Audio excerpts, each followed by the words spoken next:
തൻ്റെ വിവാഹത്തിന് മുമ്പ് തന്നെ തനിക്ക് പിറക്കുന്ന മകൻ ക്രിക്കറ്ററായിരിക്കും എന്ന് തീരുമാനിച്ച കടുത്ത കളിപ്രേമിയുടെ മകൻ കളിക്കളത്തിലിറങ്ങിയിട്ട് തച്ച് തകർക്കുന്ന കാഴ്ചയാണ് നമ്മൾ ഇന്നലെ കണ്ടത്. യെസ്, അവൻ തന്നെ പറഞ്ഞതാണെന്നേ. മുകുൾ ചൗധരി തന്നെ പറഞ്ഞ കഥയാണ് ഇന്നലെ.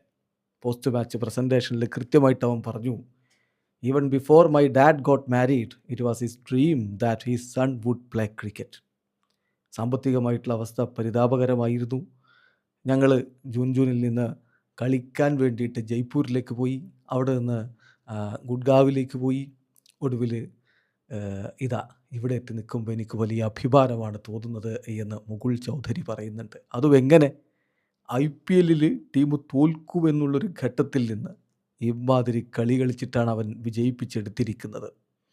അവൻ അവസാനത്തിൽ 6 വർഷമാണ് നടത്തിയത്.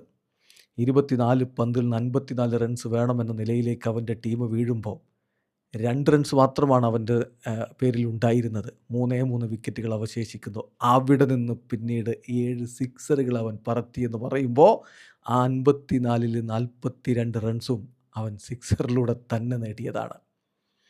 ഇതിൽ അത്ഭുതമൊന്നും ഇല്ല. പലർക്കും ഇത് അത്ഭുതമായി തോന്നുമെങ്കിലും സെയ്ദ് മുഷ്താഖ് അലി ട്രോഫിയിൽ അവൻ്റെ പ്രകടനം കണ്ടവർക്ക് വലിയ അത്ഭുതമൊന്നും തോന്നില്ല. അതുപോലെ ഈ ഒരു IPL ആരംഭിക്കുന്നതിന് മുമ്പ് IPL ക്യാമ്പിൽ വെച്ച് ജസ്റ്റിൻ ലാംഗർ പറഞ്ഞ നിങ്ങൾക്ക് ഓർമ്മയില്ലേ, അടുത്ത 4 മാസത്തിനുള്ളിൽ ഞാൻ ഇവനെ ഇന്ത്യയിലെ ഏറ്റവും സ്കാരിയസ്റ്റായ, എല്ലാവരും ഭയപ്പെടുന്ന ഒരു നമ്പർ 6 അല്ലെങ്കിൽ നമ്പർ 7 ബാറ്ററായിട്ട് മാറ്റുമെന്ന്.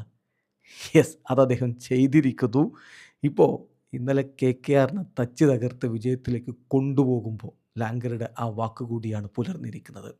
ആ സിക്സറുകളിൽ ഹെലികോപ്റ്റർ ഷോട്ട് ഔട്ടായിരുന്നു.